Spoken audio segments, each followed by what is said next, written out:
হায় হায়, কেমন করে এলাকাবাসীদের কাছে আমি আমার মুখ দেখাবো? বিয়ে করি নাই, স্বামী নাই, কিন্তু পেটে সন্তান চলে এসেছে। হায় হায়, এলাকায় কেমনে মুখ দেখাবো? লজ্জায় পড়ে মারিয়াম আলাইহিস সালাম এলাকা থেকে চলে গেলেন। কি অবাক করে কাণ্ড! বাচ্চা ভূমিষ্ঠ হওয়ার জন্য, বড় হওয়ার জন্য 6 মাস 7 মাস লাগে নাই, পেটে বাচ্চা আসার সাথে সাথে বাচ্চাটারে বড় করে দিয়েছে কে?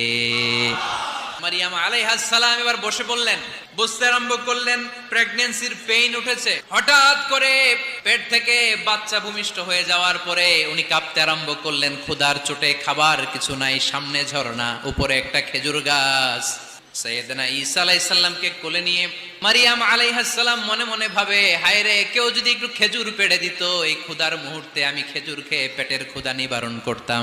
রব্বুল আলামিন মারিয়ামকে উদ্দেশ্য করে আয়াত নাজিল করে দিলেন, হুজ্জি ইলাইকি বিজিজআইন নাখলা।